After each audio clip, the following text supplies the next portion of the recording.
오늘 함께 읽은 말씀 소제목이 바울의 로마 방문 계획이죠. 세상에는 크고 작은 계획들이 있습니다.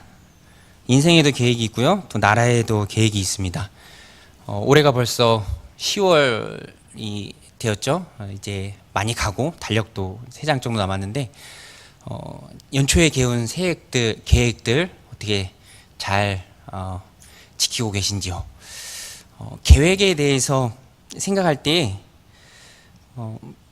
생각할 것이 참 많이 있죠. 늘 부푼 꿈을 안고 세우지만 또 세운 그 계획대로 되지 않을 때가 많이 있는 것을 봅니다. 저도 그런 일들이 참 많이 있는데요. 대표적인 게 저는 신대원을 졸업하고 바로 유학을 가서 좀 공부를 하고 싶다라는 생각을 가져서 신대원 다닐 때부터 많이 준비하고 그랬는데 결국에는 못 갔죠. 잘 안 됐습니다. 그래서 제 친구들, 신대원 친구들 오랜만에 보면은 다른 사람은 다 못 가도 너는 갈 줄 알았는데 너 못 갔구나, 이렇게 얘기를 하곤 합니다. 그러면 그냥 우리나라에서 공부를 좀 해야겠다라는 마음에 어떤 학교에 원서를 넣고 또 면접도 보고 또 등록금까지 냈는데, 이제 그 학교를 가려던 이제 좋은 교수님 3분이 그 학교에 계셨는데 이제 입학날만 기다리고 있는데 그 3분이 다 학교에서 나오게 되었습니다. 그래서 그 학교도 못 가고 여긴 아닌가 보다 그러면 다른 곳에 원서를 넣고 또 면접도 보고 했는데 마침 제가 하려는 그 전공에 사람들이 몰려서 합격은 했는데 합격은 합격이지만 예비 합격 4번. 네, 그래서 4번이 되겠습니까? 안 되고. 그러면서 좀 많은 생각을 좀 해봤습니다. 그런 질문을 스스로에게 해봤어요. 내가 이렇게 내 인생을 계획하는 게 좋은 일인가? 또 정당한 일인가? 토기장인은 하나님이시고 하나님이 빚으시고 또 내 삶의 주인도 하나님이시고 어차피 하나님이 알아서 인도하실 텐데 내가 너무 앞서 나가는 것은 아닌가? 시편 120편 7절 1절 말씀이죠.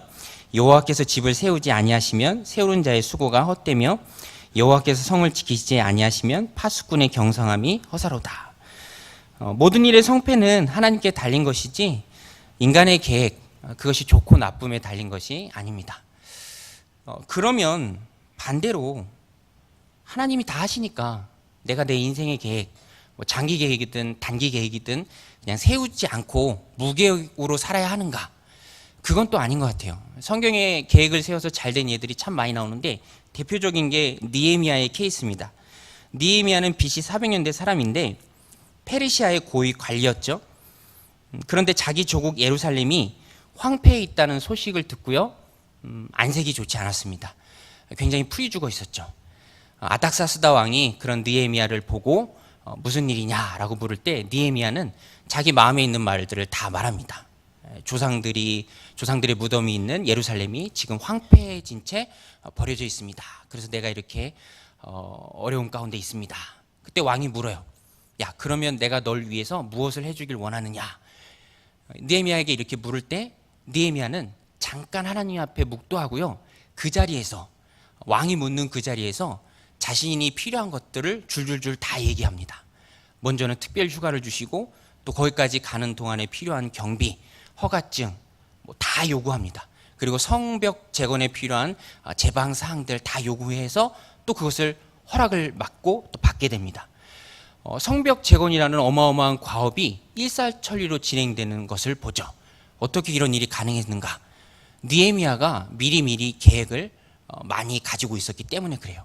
그리고 그런 계획을 또 말할 수 있는 기회가 주어졌기 때문에 그렇죠. 그러니까 좀 종합해 보면 계획을 세우는 건 좋은 일이죠. 그리고 하나님께서는 내가 세운 그 계획을 하나님의 뜻과 맞는다면, 내가 세운 그 계획이 하나님의 뜻에 부합한다면 하나님 얼마든지 내 계획을 사용하셔서 하나님의 일을 이루어 가십니다. 그러니까 열심히 계획을 세우라, 이건 맞는 말인 것 같습니다. 그러나 한 가지 기억해야 할 것은 내가 아무리 열심히 제 아무리 좋은 계획을 세운다 할지라도 그 계획대로 된다는 보장은 없다는 거예요. 그리고 그러나 실망하지 않아도 될 것은 하나님은 여전히 선하시고 하나님은 여전히 항상 옳으신 분이고 또 모든 것을 합력하셔서 하나님의 일을 이루시기 때문에 내 계획대로 안 된다 할지라도 낙심하거나 실망할 필요는 없다는 것입니다. 그리고 보통의 경우는 기도하면서 계획을 세울 때 하나님께서는 또 이미 하나님의 뜻을 알게 하시고 또 그 뜻에 맞게 계획을 세우도록 이끌어 가시는 모습을 대개는 많이 봅니다. 오늘 본문에도 바울의 선교 계획이 잘 나와 있습니다. 바울은 능력 있는 사역자인 동시에 탁월한 기획자였습니다. 계획을 잘 세웠어요. 오늘 본문 23절 24절에 보면 바울의 이방 선교 계획이 나오는데요. 이제는 이 지방에 일할 곳이 없고 또 열해 전부터 언제든지 서바나로 갈 때에 너에게 가기를 바라고 있었으니 이는 지나가는 길에 너희를 보고 먼저 너희와 사귐으로 얼마간 기쁨을 가진 후에 너희가 그리로 보내주기를 바람이라. 이 짧은 문장이지만 구체적인 선교 계획이 다 포함되어 있습니다. 향후 선교 목적지, 거기에 선교를 가야 하는 이유, 어떻게 선교를 할 것인지에 대한 방법 다 들어있죠. 바울의 계획입니다. 바울의 선교 목적지는 바울이 말하는 것처럼 서바나입니다. 서바나. 표음 한자를 그대로 음역해서 우리말 성경에는 서바나로 포기되어 있는데요. 여기가 바로 당시의 땅끝으로 알려진 스페인이죠. 바울은 스페인에 가고자 하는 선교 계획을 세웠습니다. 그런데 우리가 주목해야 할 것은 바울이 이렇게 계획을 세우고 또 알리고 그 계획을 밀고 나가지만 바울은 하나님의 뜻을 항상 먼저 자신의 계획보다 먼저 내세웠어요. 오늘 말씀 32절에 보면 바울이 그렇게 고백하죠. 나로 하나님의 뜻을 따라, 나로 하나님의 뜻을 따라 기쁨으로 너에게 나아가 너희와 함께 편히 쉬게 하라. 언제든지 중요한 것, 우리가 잊지 말아야 할 것, 나의 계획이 아니라 하나님의 뜻입니다. 하나님의 뜻에 맞게 계획을 세우는 것이 중요하죠. 오늘 이 말씀은 하나님의 뜻에 맞게 세우는 방법, 거기에 포커스를 맞출 텐데요. 중요한 것은 하나님 관점에서는, 하나님의 뜻이니까 하나님이 먼저죠. 하나님 관점에서는 내가 세운 그 계획보다 더 중요하게 여기시는 것들이 있습니다. 오늘 본문에 나오는데요. 첫 번째는 말씀이에요. 말씀. 나의 계획보다 하나님의 말씀이 중요합니다. 인생의 모든 계획은 말씀의 지배를 받아야 합니다. 이것이 내가 세운 이 계획이, 내가 세우고 있는 이 계획이 정말로 하나님 뜻에 맞는지 말씀의 지배를 받고 말씀으로 검수를 받아야 된다는 거예요. 바울은 단 한 발자국도 말씀보다 먼저 나가지 않았어요. 사실 바울이 2차 선교 여행을 할 때 자신의 계획상 먼저 가고 싶었던 곳은 에베소였거든요. 소아시아에서 가장 큰 도시 에베소. 저기서 좀 복음을 전해야겠다. 그런데 하나님의 뜻은 달랐어요. 마게도니아 사람의 환상을 보죠.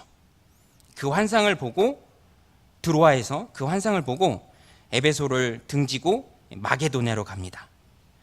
하나님의 뜻에 먼저 순종을 한 거죠. 자신의 계획보다. 또 오늘 본문에도 그런 바울의 모습이 잘 나오는데요. 22절에 보면 로마에 가려 하던 것이 여러 번 막혔었다라고 바울이 말을 합니다. 여러 번 막혔다라고 하니까 이 표현상 바울이 가고 싶었지만 못 간 것 같은데 실상은 그렇지 않고요. 일부러 안 간 것입니다. 왜 가고 싶었지만, 로마에 여러 번 가고 싶었지만 안 갔는가? 그렇게 하지 않았는가? 22절에 보면 그러므로라고 시작이 되는데요. 그러므로는 결과죠. 이유는 그 앞에 있으니까 21절을 보면 기록된 바 주의 소식을 받지 못한 자들이 볼 것이요 듣지 못한 자들이 깨달으리라 함과 같으니라. 이사야 52장 15절 말씀의 인용인데요. 바울의 이방 선교 원칙이 여기서 나온 거예요. 바울은 하나님의 뜻을 받들고 그 뜻에 맞춰서 선교를 해 나갔는데 원칙은 되도록 복음을 듣지 못한 그 사람들에게 나아가서 먼저 복음을 전하는 것. 로마에는 이미 교회가 있었어요. 지금 바울이 로마서를 쓰고 있잖아요. 그곳에 있는 교회 공동체에게 쓰는 편지잖아요. 그래서 바울의 사역 원리상 급히 가야 할 곳은 아니었습니다. 그래서 가고 싶었지만 하나님의 말씀인 사역 원리와 부딪히기 때문에 잠시 뒤로 미뤄둔 거예요. 일부러 가지 않은 것입니다. 그리고 될 수 있는 대로 복음이 전파되지 않은 곳에 가서 복음을 전하길 원했습니다. 기록된 바 주의 소식을 받지 못한 자들이 볼 것이요 듣지 못한 자들이 깨달으리라 함과 같으니라 라는 하나님의 말씀이 있었기 때문이죠. 사실 로마를 꼭 방문하겠다라고 여기서 말하지만 로마가 최종 목적지는 또 아닙니다.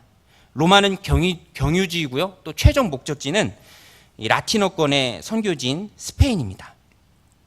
그곳에는 아직 교회가 없었고요. 정말 블루오션이었죠. 그곳에서 복음을 전하고자 하는 말씀에 맞는 그런 계획을 세웠습니다. 기쁜 소식을 받지 못하고 듣지 못한 사람들이 가득한 곳, 라틴어권의 땅끝으로 알려진 스페인. 바울은 그곳에 가고 싶었던 것입니다. 여기서 알 수 있고 또 배울 수 있는 원리죠. 하나님의 뜻대로 산다라는 것은 무엇을 하는 것도 포함하지만 무엇을 하지 않는 것도 포함합니다. 하나님의 뜻이기 때문에 나는 간절히 원하지만 하나님의 뜻이기 때문에 거기에 맞지 않기 때문에 하지 않는 것도 하나님의 뜻에 적극적으로 따르는 것이죠. 내가 아무리 하고 싶어도 말씀에 어긋나는 것이라면 야박할 정도로 단호하게 그것을 끊을 수 있어야 한다는 것입니다. 제가 목회자 컨퍼런스 때 만난 그 젊은 개척교회 목사님이 계시는데요. 아무 연고도 없는 이천에, 경기도 이천에 개척을 하셨어요. 이천이 도자기로 유명한 곳이잖아요. 자연스럽게 이 도공들하고 친해지면서, 근데 마침 이분도 손재주가 있었던 거예요. 도공들이랑 어울리면서 조그맣게 교회 공동체를 시작하고, 그러면서 이분도 이제 뭐 보기도 하고 본인도 손재주도 있으니까 오카리나를 만들기 시작했대요. 그런데 이제 흙으로 오카리나를 만드는데 너무 잘한 거죠. 너무 잘하다 보니까 소리도 아름답고 또 좋은 소문이 나고, 그래서 국내 유명 악기 제조사에서 이 제의가 온 거예요. 우리와 독점 계약을 맺자. 근데 보니까 액수가 커요. 독점 계약 액수. 계산해 보니까 액수가 상당합니다. 그래서 그만큼 많이 만들어서 팔아야 한다는 것이죠. 납품을 많이 해야 된다는 것이죠. 그래서 이 목사님이 계약을 하러 서울에 가고요. 이제 가서 계약을 하고 이제 돌아오는 길에 지하철 안에서 이제 계약을 했으니까 너무 좋아서 이제 아내한테 전화를 했대요. 그런 분들 있잖아요. 너무 기쁘면 참지 못하고 아내한테 전화해서 알려주는 분. 이분도 그랬던 것 같아요. 여보, 계약했어. 근데 아내가 수화기 너머로 걱정스러운 음성으로 딱 한마디 하더래요. 여보, 목회에 방해되지 않겠어요? 이렇게. 여보, 목회에 방해되지 않겠어요? 근데 그 순간 이분 표현에 의하면 정신이 번쩍 들더래요.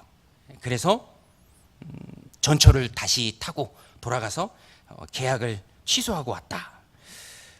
물론 큰 액수지만 개척교회에서 돈이 얼마나 소중합니까? 그러나 그 음성을 듣고 아내의 말을 듣고 또 깨닫게 된 거죠. 마음에는 평안함이 있습니다. 그런 용기죠. 오늘 우리도 그럴 용기가 있어야 합니다. 우리들 찬양하잖아요. 주님 말씀하시면 내가 나아가리다. 주님 뜻이 아니면 내가 멈춰서리다. 나의 가고 서는 것 주님 뜻에 있으니 오 주님 나를 이끄소서. 우선순위라는 것은 나의 바람보다, 내가 원하는 것보다 하나님의 필요가 먼저라는 것을 내가 인정하는 거예요.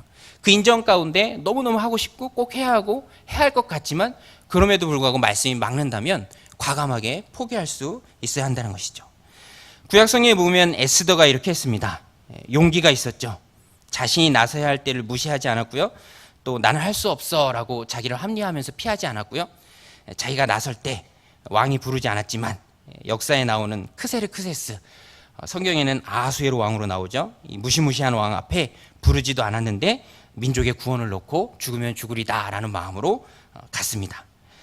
그러니까 하나님 함께 하셔서 에스더를 보고 왕이 사랑스럽게 여겼다라고 기록되어 있죠. 허락 없이 왕궁에 들어온 것을 용서해 준다는 표현으로 금호를 내밀어서 에스더도 살게 되었고 또 민족도 살게 되었습니다. 하나님의 뜻에 부합하는 살고자 마음을 먹고 또 용기와 결단력을 가지고 밀고 나아가면 결국에는 하나님께서 그 인생을 책임져 주신다는 것입니다. 오늘 바울도 결국에 로마에 가게 됩니다. 하나님의 뜻대로 계획하고 또 하나님의 뜻대로 살았더니 하나님이 못 갈 줄 알았지만 가게 하시죠. 또 오늘 본문에서 계획보다 중요한 것, 나의 의무인데요. 바울은 이걸 잘 풀어서 설명해 주고 있습니다. 바울은 자신이 로마에 가고 싶었지만 가지 못했던 이유를 설명하고 또 로마 방문을 조금 연기하는 이유를 친절하게 설명을 합니다. 로마에 당장 못 가는 이유가 오늘 말씀 25절, 28절로 잘 나와 있는데요. 25절로 28절에 보면 그러나 이제는 내가 성도를 섬기는 일로 예루살렘에 가노니 이는 마게도냐와 아가야 사람들이 예루살렘 성도 중 가난한 자들을 위하여 기쁘게 얼마를 연보하였습니다. 저희가 기뻐서 하였거니와 또한 저희는 그들에게 빚진 자니 만일 이방인들이 그들에게 영적인 것을 나눠 가졌으면 육적인 것으로 그들을 섬기는 것이 마땅하니라. 그러므로 내가 이 일을 마치고 이 열매를 그들에게 확증한 후에 너희에게 들렀다가 서바나로 가리라. 바울이 중요하게 생각한 것 중에 하나가 성도의 의무입니다. 성도의 의무. 이게 빚진 자 의식인데요. 27절에 보면 바울이 그렇게 말하죠. 이방인들이 그들의 영적인 것을 나눠 가졌으면 육적인 것으로 그들을 섬기는 것이 마땅하니라. 이방인들 입장에서는 유대인에게로부터 영적인 것을 나눠 가졌죠. 이제는 유대인들이 육적으로 고난을 당하고 있으니까 헌금을 통해서 그들을 도울 의무가 이방인 교회에 있다는 것입니다. 성도는 받는 것도 잘해야 하지만 베푸는 것, 즉 성도 자신에게 주어진 책임과 의무를 다하는 것도 중요합니다. 함께 커피 마시며 교제할 때 함께 있는 것도 중요하지만 어떤 일이 있고 또 그 일에 짐을 나눠줘야 할 때 피하지 않고 성도로서 그 의무를 다하는 것도 너무너무 중요하죠. 바른 성도의 모습입니다. 바울은 그래서 항상 이런 책임과 의무를 강조했어요. 그리고 놀라운 것은 스스로 항상 본을 보였습니다. 성도의 의무. 이게 바로 연보를 전달하는 일인데요. 고린도 지역에서 모은 그 연보를 예루살렘 교회에 전달하는 이 일은 바울이 맡았어요. 이 헌금을 전달하는 일은 바울이 해야 했습니다. 바울은 그 존재 자체로 이방인과 유대인의 연결고리 역할을 하잖아요. 그리고 굉장히 중요한 일이죠. 바울이 유대인으로서 이방인 선교를 향해 나가고 그 선교의 명분으로서 이제는 유대인 교회가 어려울 때 그들이 모은 헌금을 가지고 유대인 교회에 와서 이것을 봐라. 그들이 너희를 이렇게 생각한다. 열매를 확증하는 일, 이게 이제 28절에 바울이 한 말인데요. 이게 바로 열매를 확증하는 일입니다. 이방인 교회와 예루살렘 교회의 다리 역할을 하는 것, 적임자 바울. 그래서 가고 싶지만 지금은 이 일을 해야 될 적임자가 나고 또 이 일을 해야 하기 때문에 너희들 로마 교회로 너무너무 가고 싶지만 내가 지금은 못 간다. 나에게 주어진 의무가 있다. 바울이 이것을 얘기하는 것입니다. 자신의 계획이나 소망보다 자신의 의무가 먼저라는 것이죠. 의무나 책임에는 소극적이면서 자신이 좋아하는 일만 한다고 하는 것 또한 그래서 성경적으로 볼 때 바른 성도의 모습은 아니라는 것입니다. 내가 나의 의무와 책임을 다할 때 공동체가 살아나죠. 공동체에 나눠주면 내가 내 책임과 의무를 다하면서 내 것을 나눠주면 나에게는 마이너스가 되는 것 같지만 결과를 놓고 보면 모두가 다 풍성해지고 모두가 다 사는 바울이 보여주었던 것처럼 그런 일들이 일어나죠. 가정을 예로 들면 아버지가 있죠. 아버지는 아버지로서의 의무와 책임이 있습니다. 자녀들을 잘 돌봐야 할 책임이 있죠. 그래서 본인을 희생합니다. 자녀는 그런 부모의 사랑과 희생을 먹고 자라죠. 저절로 크는 자녀는 없습니다. 모두가 다 부모님이 그 자녀를 위해 희생하고 가정을 돌봤기 때문에 자녀가 부모의 사랑을 먹고 잘 자라는 것이죠. 반면에 어떤 부모가 자녀를 위해 희생하고 의무와 책임을 다하기를 거부한다면 그 고통과 어려움은 자라는 자녀에게 고스란히 전가된다는 것입니다. 똑같은 관점에서 공동체도 동일합니다. 내가 하고 싶은 것, 내가 원하는 것, 나의 계획, 그것보다 훨씬 더 앞서는 것은 의무죠. 그리고 책임입니다. 저도 몇 해 전 일인데 그런 경험이 있어요. 이제 안경이 부러져서 안경점에 가서 안경을 맞힐 일이 있었는데 제가 그런 적이 없는데 들어가자마자 어떤 안경테가 눈에 딱 보이더라고요. 전에도 한번 말씀드렸는데 너무 저한테 잘 어울리는 안경테인 거죠. 저를 위한 안경테였습니다. 날 어서 사가 막 이렇게 말하는 것처럼. 그런데 가격이 좀 비쌌어요. 상당했습니다. 제 기준으로 볼 때. 그래서 너무너무 잘 어울리고 너무너무 갖고 싶었지만 너무너무 좋아 보였지만 그 안경테를 놓았죠. 놓고 집에 오면서 생각이 들었습니다. 잘했다.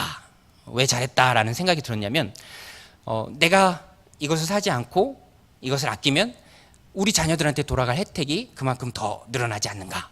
그게 참 감사했고요. 두 번째는 내가 하고 싶지만 내가 원하지만 내가 갖고 싶었지만 그런 것을 포기하고 돌볼 수 있다는 자녀가 있고 가정이 있다는 그 자체가 그게 참 행복하게 느껴졌습니다. 포기는요 의무를 다하고 책임을 다하는 것은 짐이고 부담이 아니라 굉장히 인생이 행복한 거죠.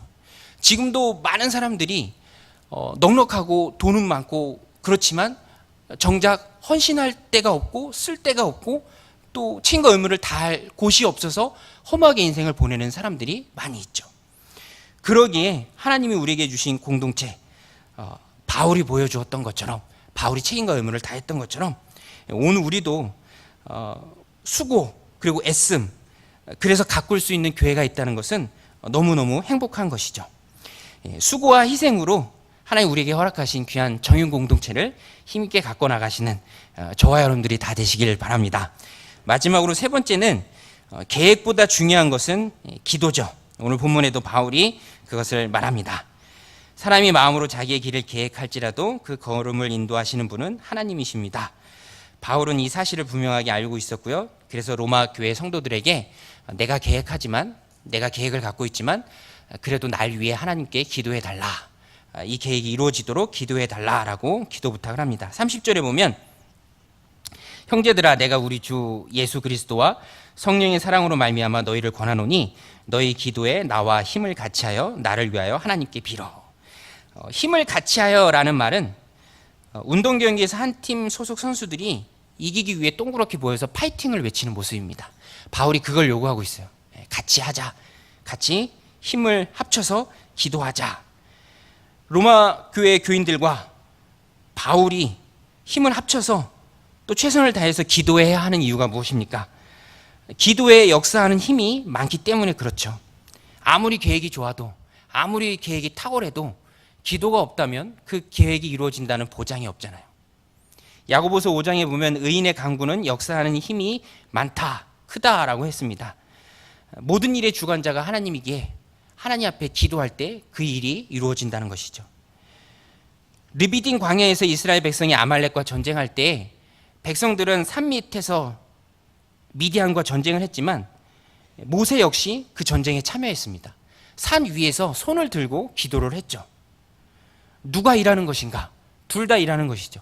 전쟁에 참여해서 싸우는 이스라엘 백성들도 또 산 위에서 손을 들고 전쟁에 이기를 기도하는 모세도 함께 일하는 것이고 함께 전쟁하는 것입니다. 기도에 달린 것이기 때문에 그렇죠. 그래서 오늘 우리는 어떠한 계획이든지 작은 계획이든지 큰 계획이든지 그 계획을 세울 때 하나님 앞에 기도하며 계획을 세워야 합니다. 무엇을 할 때도 기도를 해야 되고요.